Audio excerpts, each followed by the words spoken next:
Okay so sorry for few minutes delay. अभी ठीक है, हमारा आ रहा है साउंड? यस सर, आ रहा। ओके, एक्चुअली नेटवर्क का बहुत ही ज़्यादा इशू था तो सिम को एक बार खोल के कनेक्ट किए।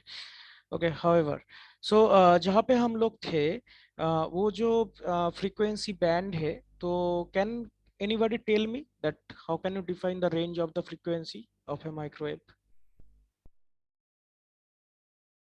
Sir, 300 megahertz to 300 gigahertz. Okay, so right answer.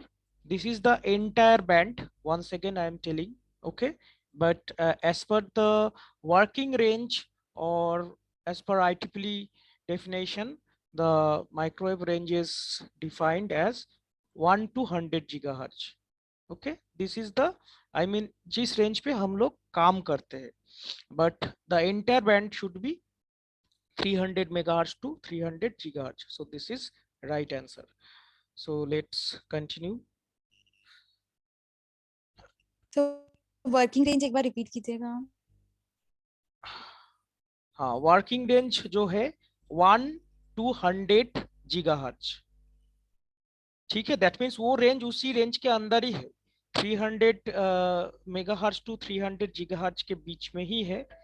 सो इसमें हम लोग का अभी मैक्सिमम काम होता है। ठीक है, और उसके ऊपर जो हायर रेंज है, जैसे उसमें अंदर हम लोग का मिलीमीटर वेव आ जाता है। सो मिलीमीटर वेव में भी काम होता है, ऐसा नहीं कि उसमें काम नहीं हो रहा है, बट जो हम लोग का यूजेस है, डेली लाइफ यूजेस या satellite communication, military purpose uses, सब कुछ वो 100 गीगाहर्ट्ज के अंदर ही होता है। उसके ऊपर काफी रेंज तक अनऑक्युपाइड अभी तक रखा गया है for future use.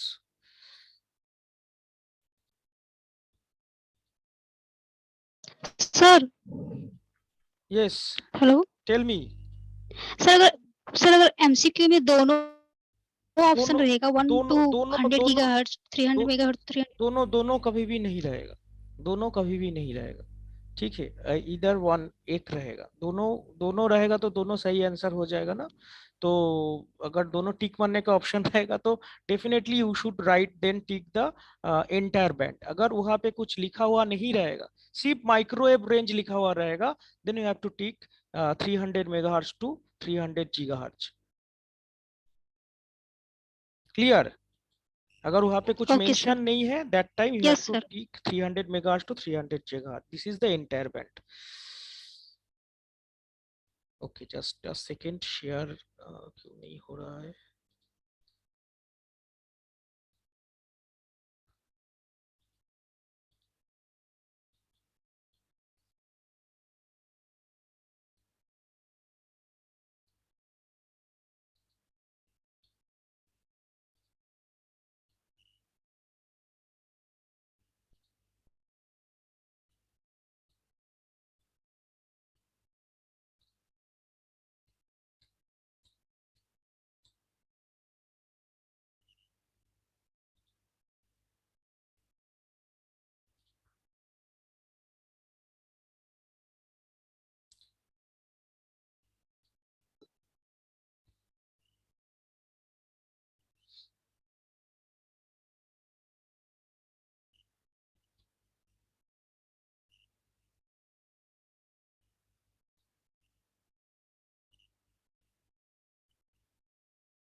Okay, so I am sharing my screen.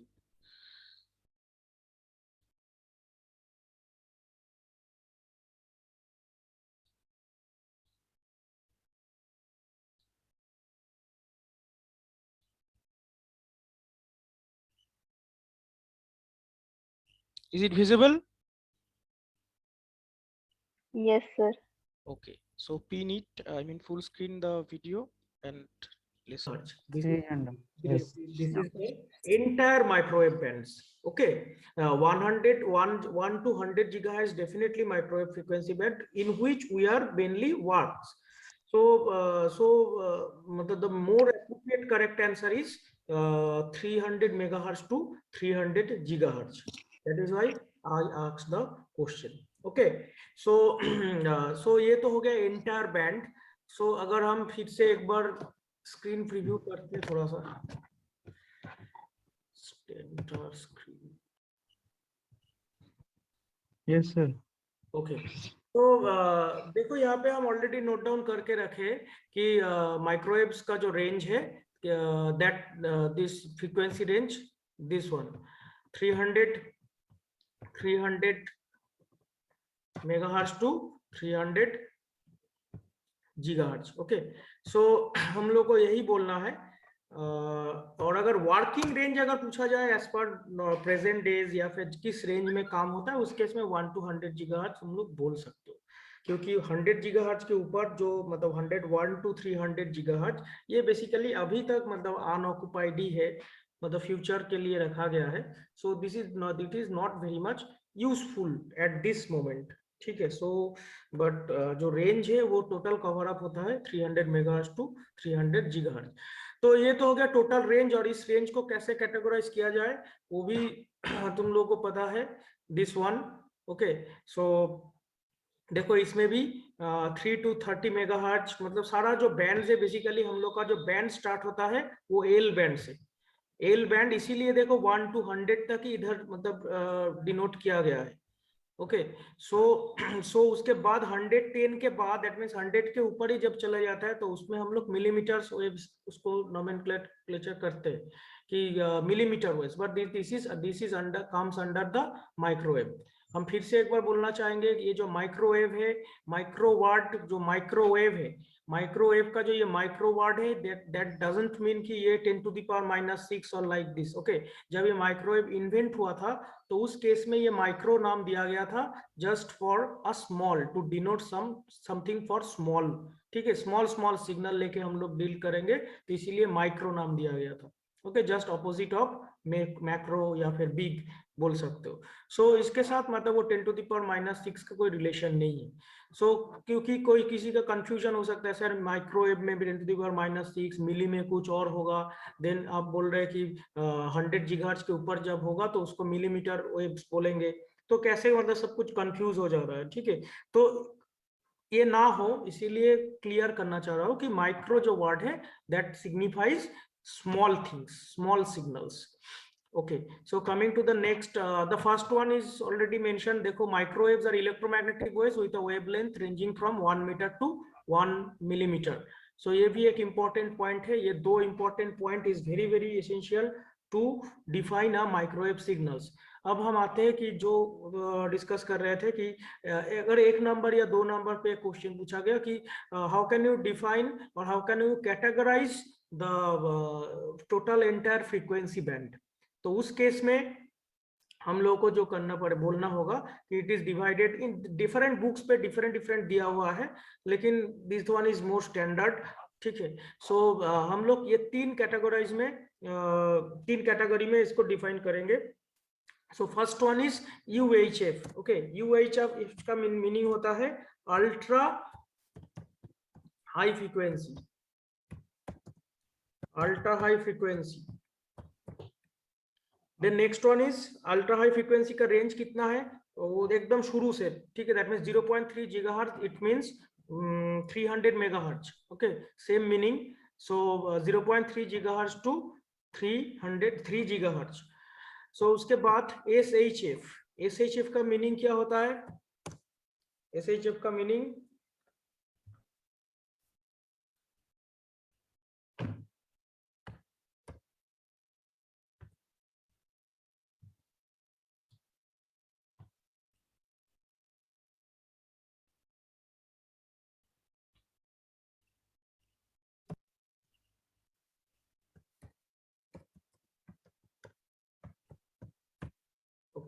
So SHF का मीनिंग होता है super high frequency. The range is in between 3 to 330 gigahertz and extra high frequency is stands for EHF, which is the range of this is 30 to 300 gigahertz. ठीक है, that means ये 0.3 gigahertz, that means 300 megahertz to 300 gigahertz, ये entire जो band है, that means ये वाला total जो band है, ये टोटल बैंड हम लोग ये तीन बेसिक कैटेगरी से डिफाइन करेंगे। ठीक है, सो मोस्ट ऑफ द मतलब जो हम लोग का जो काम का चीजें है, that means L band, C band, X band, वो सारा ये 2 नंबर के केसेस में आ जाता है SHF के अंदर, that means super high frequency में आ जाता है।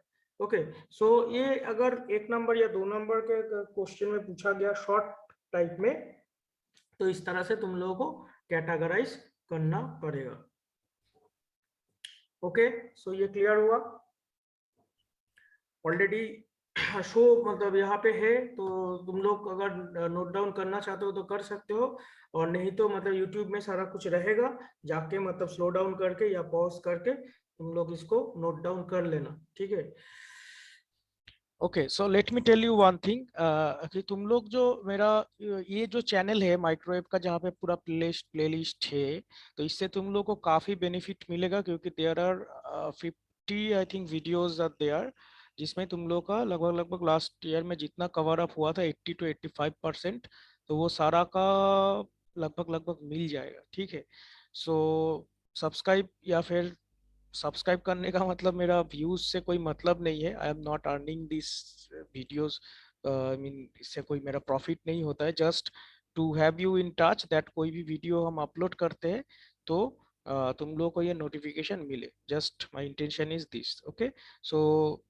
इम्पॉसिबल तुम लोग उसको सब्सक्राइब कर दोगे, और ताकि कोई भी अगर वीडियो हम उसमें डालेंगे तो तुम लोग को पास मिलेगा, and you can check this previous lesson videos, क्योंकि सेम रिपीटेशन हो रहा है ऑनलाइन मोड में जितना दिन हो रहा है, ऑफलाइन होगा तो कुछ डिफरेंट होगा। सो इसमें तुम लोग देख लोगे। ठीक है, अगर नहीं है तो मेरे से ले लेना। एंड वन थिंग यहाँ पे और एक चीज बोलना चाहेंगे, ये जो फ्रीक्वेंसी लेके अभी बातचीत हो रहा है, वेवलेंथ इज साइमल्टेनियसली इंपॉर्टेंट, है ना, क्योंकि फ्रीक्वेंसी जानते हो कि दोनों इनवर्सली प्रोपोर्शनल है।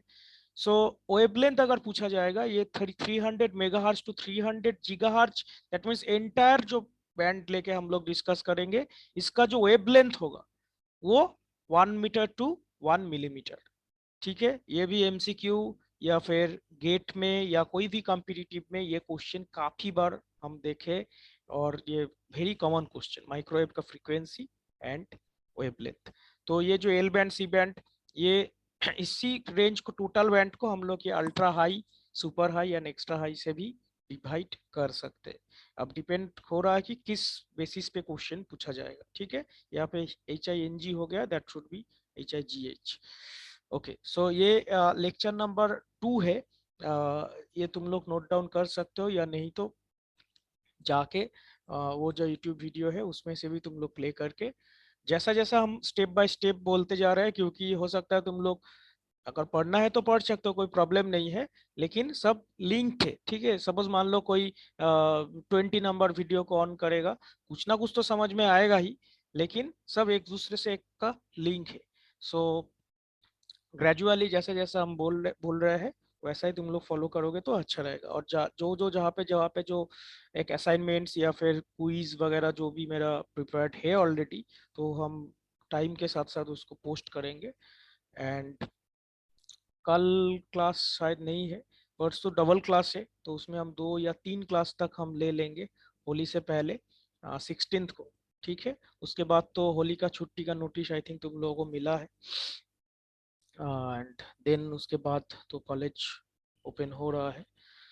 सो तुम लोग में से ऐसा कोई है कि मतलब सभी कोई मतलब आओगे, या ऑनलाइन मोड पे ऐसा मतलब कुछ प्रॉब्लम तो अभी नहीं है कोविड का कि नहीं आ नो पाओगे? सर, ऑफलाइन ही क्लास करना है सबको। ओके, क्लासेस का तो कुछ अभी तक नोटिस नहीं आया है, लेकिन डेफिनेटली शुरू में लैब्स मेरा थोड़ा प्रॉब्लम है सर। ओके, क्या प्रॉब्लम है? सर मेरा था सर प्रॉब्लम है सर, इधर था सर हेल्थ इश्यू चल रहा था मेरे साथ, तो इसीलिए सर मेरा था प्रॉब्लम है सर वो जी। अलग इशू है, वो तो तुम्हारा मेडिकल रिगार्डिंग जाएगा। लेकिन देखो कॉलेज अगर एक बार ऑन होगा तो उस केस में जितना दिन ऑनलाइन चल रहा है तो उस केस में तुम लोग अटेंड करो। लेकिन जब ऑफलाइन मोड में अगर होगा तो उस केस में तो कोई भी मतलब ऑनलाइन, क्योंकि अलग दो प्लेटफॉर्म में तो कराना पॉसिबल नहीं है ना, उतना टाइम नहीं रहेगा। सो Yes. देखो जितना दिन अगर तुम फिट हो जाओगे, आई थिंक जितना दिन ऑनलाइन चलेगा, सो होप फॉर कि क्विक तुम लोग का शुरू हो जाए। इसमें प्रॉब्लम तो होता है, सभी को होता है। And okay, so let's continue it. And हाँ, जो एक बोलना था कि हम एक असाइनमेंट देंगे, बहुत ही बेसिक असाइनमेंट, जिसमें से कुछ जैसा कि माइक्रोवेव रेंज, ये एप्लीकेशंस वगैरह रहेगा। तो वो तो हम तुम लोग को वेंसडे को छोड़ेंगे, तो उसको तुम लोग नेक्स्ट वीक तक सॉल्व करोगे। प्रोबेबली हम नेक्स्ट वीक में कुछ दो चार दिन अवेलेबल नहीं रहेंगे due to some urgent work, तो इसीलिए उस क्लासेस वगैरह नहीं होगा। तो उस बीच में तुम लोग वो असाइनमेंट को सॉल्व कर लोगे, ठीक है। गूगल क्लासरूम में आई थिंक तुम लोग सभी कोई ज्वाइन हो चुके हो, तो गूगल क्लासरूम में ही वो सर अभी असाइनमेंट भी आप एक असाइनमेंट दिए हैं? वो दिए है, ऑलरेडी पोस्ट कर दिए है, यस जिसमें सर। एप्लीकेशंस वगैरह पूछा गया है, या 6-7 क्वेश्चन है। ओके, अगर हम पोस्ट कर यस दिए हैं, सर, टॉक। ओके अगर पोस्ट कर दिए हैं तो उसी को मतलब तुम लोग उसको सॉल्व कर लोगे, ठीक है। तो उसको नेक्स्ट वीक तक बन जाएगा, आराम से बन जाएगा, उसमें कोई प्रॉब्लम नहीं है। सर उसमें तो सारा क्वेश्चन पढ़ाया ही नहीं है अभी।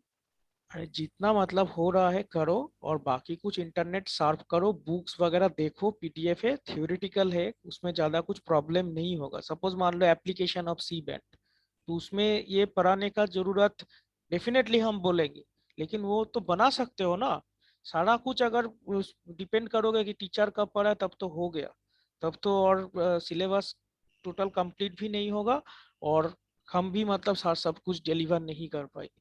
तो जो जो इम्पोर्टेंट है, जहाँ पे टच करना पड़ेगा, I will definitely touch you. But ऐसा भी कुछ टॉपिक्स रहेगा तुम लोगों को भी कुछ करना पड़ेगा। इंजीनियरिंग स्टूडेंट हो, ऐसा नहीं है कि हिस्ट्री लेके पढ़ रहे हो या फिर पूरा एकदम स्पून फीडिंग किया जाएगा। कुछ ना कुछ मटेरियल्स दिया जाएगा, कुछ ना कुछ खुद से भी प्रैक्टिस करना पड़ेगा, ठीक है। टीचर मतलब हमेशा 100% एकदम सब कुछ रेडी करके, ये पॉसिबल नहीं होता है। ओके, ट्राई करो, अगर कुछ दिक्कत होगा तो बोलोगे, definitely I will try to solve. Sir YouTube channel का लिंक एक नॉर्मल बार कॉपी में लिख शेयर। सकते हैं ना?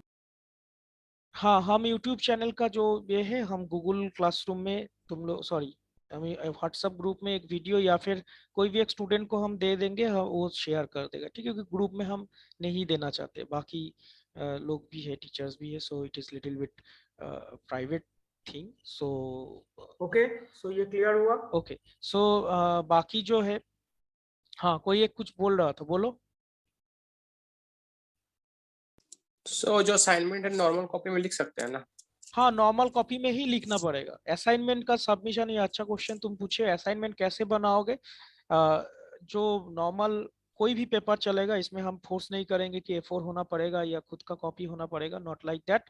असाइनमेंट के ऊपर नंबर है, ठीक है, और हम ये सब चीज में बहुत ही स्ट्रिक्ट है। जो सबमिट करेगा उसको तो नंबर मिल जाएगा, लेकिन जो लोग नहीं सबमिट करता है उन लोगों को हम नंबर नहीं देते। इसी totally digital, that means 1 and 0। अगर नंबर अटेंड करोगे, सपोज मान लो हम 5 असाइनमेंट दिए, तो एक एक हर एक असाइनमेंट के ऊपर एक एक करके नंबर। हाँ, ये हो सकता है कि कोई स्टूडेंट मान लो एक असाइनमेंट में 5 क्वेश्चन के जगह 4 क्वेश्चन बना, दैट इज चलो ठीक है, कोई बात नहीं है, ऑनलाइन मोड में हो रहा है, इतना कंसिडर किया जा सकता है। लेकिन 5 असाइनमेंट मान लो हम दिए, उसमें से कोई एक भी नहीं किया है, तो उस केस में प्रॉब्लम है, ठीक है। सबका सेम जजमेंट नहीं होगा है। कैसे लिखना पड़ेगा? कॉपी पे इसमें 1 2 3 4 करके क्वेश्चन से नंबर से लिखोगे, एंड हर एक पेज के ऊपर, ठीक है, तुम्हारा नाम एंड रोल नंबर जो एक मैंडेटरीली उसमें मेंशन होना चाहिए, ठीक है। क्योंकि ऐसा देखा गया है, क्योंकि हम फील किए कि स्टूडेंट्स लोग कॉपी कर देता है, मतलब कोई एक बनाया उसको लेके इधर उधर करके जो भी है फोटो गूगल क्लासरूम में पेस्ट कर देता है। सो इसीलिए हर एक पेज में जो लिखोगे, अगर खुद का होगा तो एक रोल नंबर लिखने में ज़्यादा समय नहीं लगेगा। ऊपर में टॉप साइड में ऊपर में एकदम कॉपी के ऊपर में नेम एंड रोल नंबर ऊपर में लिख दोगे, ठीक है। एंड सर तो डेफिनेटली हार्ड कॉपी भी सबमिट करना आएगा? हार्ड कॉपी मतलब नहीं समझे। मतलब hard copy, no no no no, there is no need of hard copy right now. ठीक है, अगर जितना दिन ऑनलाइन चल रहा है उतना दिन हार्ड कॉपी का जरूरत नहीं। जब कॉलेज खुलेगा, जब हम तुम लोग को फिजिकली क्लास लेंगे, उस समय का मैटर अलग होगा, वो देखा जाएगा। बट जितना दिन ऑनलाइन चल रहा है तो उस केस में, क्योंकि मेरा असेसमेंट में प्रॉब्लम होगा। ठीक है, क्लासेस ऑनलाइन या गूगल क्लासरूम में असाइनमेंट्स दे रहे हैं, हार्ड कॉपी में सबमिशन हो रहा है, तो वो देखा जाएगा जब कॉलेज खुल जाएगा। तो फिलहाल ये असाइनमेंट तो तुम लोग ऑनलाइन ही करो, एक पेज में लिखो। और वो डेफिनेटली तुम लोग के देखो असाइनमेंट्स बनाने का मतलब है ताकि वो सिलेबस और वो टॉपिक्स जो है एक बार तुम लोग का रिवीजन हो जाए। एंड हम पहले भी तुम लोग को बोल चुके हैं, तुम लोग का जो सिलेबस है, मेरे पास टोटल 7-8 असाइनमेंट सेक्शन में हम उसको डिवाइड करके इस तरह से प्रिपेयर किए ताकि एग्जाम के टाइम में, क्योंकि एग्जाम तो ऑफलाइन होना ही है अब तो, और कोई इसमें डाउट ही नहीं रहना चाहिए कि एग्जाम ऑनलाइन होगा या ऑफलाइन होगा। ठीक है, that should be very very clear to you. So उस समय तक तुम लोग के पास ये सारा जो मटेरियल रहेगा, तो उस वो एक काइंड ऑफ नोट जैसा बन जाएगा। ठीक है, इसीलिए अभी से अच्छा से मतलब असाइनमेंट्स को बनाओगे ताकि बाद में उससे हेल्प मिले। मिड सेमिस्टर या सेमिस्टर एग्जाम में असाइनमेंट्स मेरे पास रख जमा करके मेरा कोई फायदा नहीं है। ठीक है, हाँ हम असेसमेंट करेंगे उतना देते, उसके बाद हम वापस भी कर देते स्टूडेंट्स का असाइनमेंट। लेकिन उस बीच में कभी किसी का खो जाता है, किसी का मिसिंग हो जाता है, असाइनमेंट्स नहीं मिलता है तो प्रॉब्लम हो जाता है। ठीक है, तो हम असाइनमेंट्स एकदम नहीं रखते अपने पास, क्योंकि वो स्टूडेंट्स का मटेरियल है, स्टूडेंट्स का बेनिफिट हो इसीलिए हम देते हैं। और सेमिस्टर से पहले उससे काफी हेल्प तुम लोग को मिल जाएगा। ठीक है, तो ये एक है असाइनमेंट्स के रिगार्डिंग, आई थिंक क्लियर हो गया। सो अभी नेक्स्ट तुम लोग का कोई क्लास है? सर सीएन का है लेकिन लिंक नहीं आया। 11:30 से है IoT का। IoT का 11:30 से है। Okay, so we can continue some of the, I mean कुछ बाकी अभी तक तो ये कंप्लीट नहीं हुआ है। सो टाइम आप हो गया है 40 मिनट का सेशन, तो एक बार डिस्कनेक्ट करके एक बार फिर इसी लिंक में कनेक्ट हो जाओ। ठीक है, हम इसको एंड कर दे रहे हैं, इसी लिंक पे क्लिक करके एंड ज्वाइन हो जाओ और 15-20 मिनट हम लेते हैं।